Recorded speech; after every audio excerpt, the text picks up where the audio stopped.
Hi, we are Group H and this is our result for the final term CFD project. Our group member consists of 4 people including me, Hani, Kim In Song, Kang Yong Chol and Vivian. The objective of our project is to show how fluid flows according to pressure difference. To answer this problem, we have built our T-pipe model using trellis, Goma and Paraview programs. We have assigned the 2 entrance pipe at the bottom to have higher pressure of 10 and the upper exit to have a lower pressure. Besides, the boundary condition we set on this is no slip condition and also no gravity. Based on the models we have built, our predictions are as below.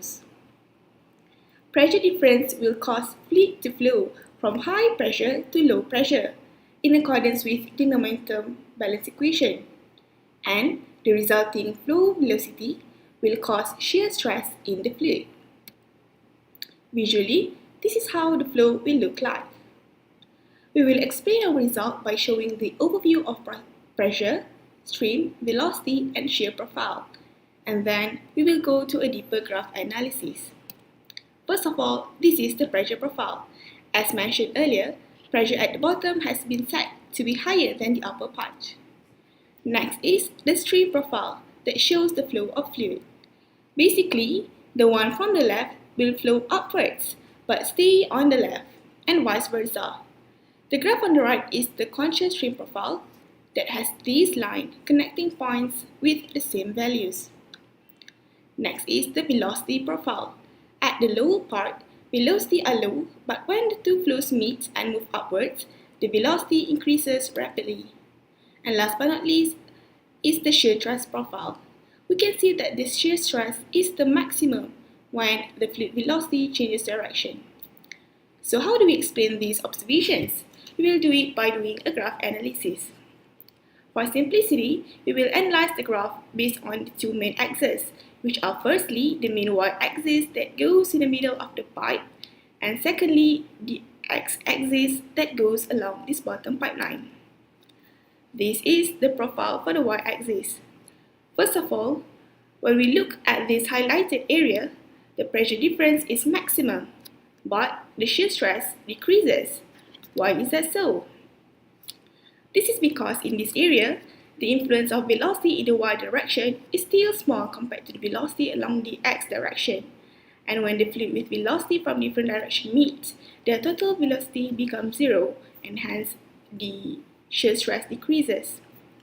Next, in the upper part than before, we can see the trend of increasing in shear stress.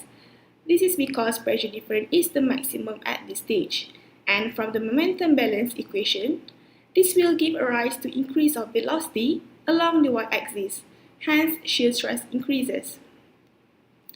As it moves more upwards, the pressure gradient slowly decreases until it approaches 0. Therefore, velocity gradient decreases and hence shear stress decreases as well. Here, we can see the pressure gradient trend that just now has decreased near to 0 increases suddenly. This is because when shear stress decreases rapidly just now, the pressure just starts building up again.